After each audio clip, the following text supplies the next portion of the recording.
Senhor presidente, o Brasil acompanha com enorme atenção fatos de extrema gravidade que foram recentemente descobertos nas investigações sobre os atos golpistas do ano passado, a chamada Operação Tempus Veritatis, a Hora da Verdade. Uma articulação de elevado nível político, envolvendo agentes públicos graduados, empresários e militares de alta patente em postos estratégicos, todos sob a coordenação direta do ex-presidente Bolsonaro, que, segundo a Polícia Federal e o Supremo Tribunal Federal, ajudou a redigir uma minuta de golpe e transferiu dinheiro lícito e ilícito para os Estados Unidos, à espera da consumação da derrocada da democracia brasileira. Seu partido, o PL, é acusado de financiar a estrutura golpista que redundou no 8 de janeiro. Eu, inclusive, fiz um pedido de investigação ao Procurador-Geral da República e, se for confirmada essa participação do partido, que ele perca o seu registro por fazer parte do jogo democrático e trabalhar para eliminá-lo. É um registro que considero importante em função de um discurso que foi proferido aqui há pouco. Até lamento aqui, mas está aqui o senador Humberto Costa, que há pouco tempo veio aqui ao plenário e falou a respeito de uma ação que ele impetrou, que é legítima, é constitucional, junto à Procuradoria-Geral da República Eleitoral, propondo que o Partido Liberal seja investigado e, eventualmente, tenha o seu registro cassado por supostas violações que teriam sido cometidas contra o Estado de Direito. E nós sabemos bem que a nossa realidade, os nossos contextos, são marcados por múltiplos desafios. E nós precisamos saber e responder como nós vamos superar tais desafios. Eu venho, paradoxalmente, senhoras e senhores, aqui, fazer uma profissão de fé na política.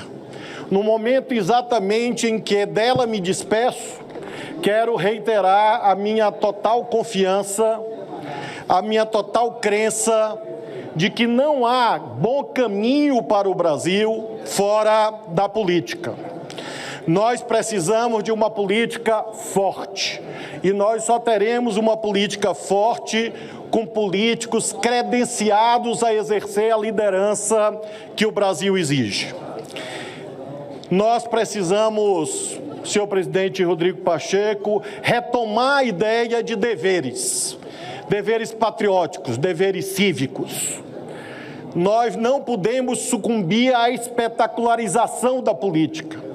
Um bom líder político jamais pode ser um mero artefato midiático submetido à lógica dos algoritmos. Um bom líder político tem que ter causas que definam o seu lugar. Porque se ele for um mero artefato midiático, se ele for submetido exclusivamente à lógica das redes, é claro que ele não estará exercendo o papel de liderança necessário à construção do futuro. Não me parece que a política brasileira, presidente Pacheco, possa contornar o tema das desigualdades sociais. Nós temos uma tendência posta na conjuntura em que uma parte do Brasil vive no século XXI e a outra parte do Brasil vive no século XIX. Eu não consigo conceber a política sem tratar das mudanças climáticas, porque os fenômenos climáticos extremos se multiplicam nas nossas esquinas, nas nossas cidades. Nós estamos numa conjuntura em que ferramentas podem não apenas apertar parafusos, mas máquinas, ferramentas podem fazer leis, podem fazer sentenças, podem fazer petições, podem escrever matérias jornalísticas, podem escrever poesia, podem compor romances, podem substituir os grandes artistas da alma brasileira. E chamo isso de contra-utopia, porque isso significará a negação do papel fundamental do homem, da mulher, na construção do seu próprio destino. Esses temas e outros tantos demandam soluções, e essas soluções não virão por geração espontânea. E por isso que faço hoje essa profissão de fé na política. Só é possível consertar consertando. Só é possível consertar com S e consertando com C. Só é possível encontrar caminhos, senhor vice-presidente veneziano, se e somente se a política cumprir o seu papel insubstituível. Nós vemos, infelizmente, senhoras e senhores, uma tendência em larga medida ao esvaziamento da política em nível global. Nós estamos vendo a crise do sistema ONU, a sua baixa eficácia, a sua baixa operabilidade no enfrentamento das conjunturas que levam à multiplicação de tragédias humanitárias e de conflitos bélicos. Nós estamos vendo também, no âmbito interno de cada país, transferências de processos decisórios da política para outros espaços de poder. E aqui me refiro a um tema muito especial, um tema nodal, eu diria, repetido tantas e tantas vezes nesta tribuna, chamado de judicialização da política. Amigos, amigas, eu estou indo para outra arena pública, para outro espaço de atuação. Mas, nunca esqueçamos, a lógica do equilíbrio funcional entre os três poderes depende da atuação concertada e do que se passa em cada um deles, não de per si, não de modo isolado, mas sim num equilíbrio dinâmico que seja objeto de constante ajustamento e diálogo. Vejam, quem são os maiores proponentes de ações diretas de inconstitucionalidade? São os partidos políticos, que levam ao Supremo, como se fosse uma terceira casa legislativa, temas que foram deliberados no Parlamento. E isto está se dando desde 1989, não é de agora. Portanto, quando o Supremo Tribunal Federal decide uma demanda proposta por um partido, ele está cumprindo um dever de responder a uma demanda vinda exatamente da política.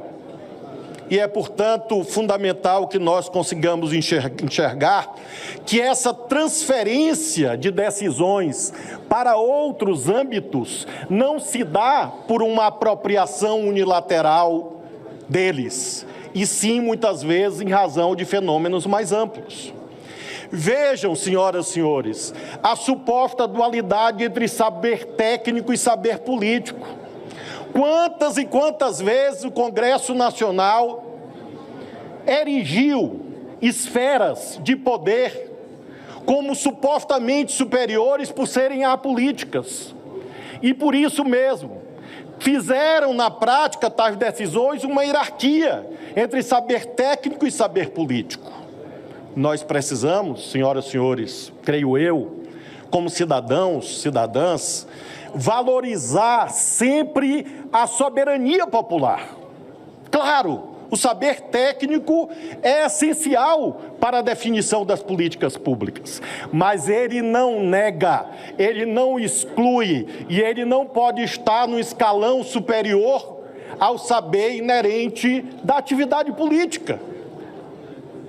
Eu sempre me perguntei nesses 18 anos, senhoras senadoras e senadores, afinal, o político é especialista em quê? O político é um técnico em quê? E cheguei à conclusão, nesta hora, depois de todos esses mandatos exercidos, que o político é essencial porque ele é o técnico especialista em democracia.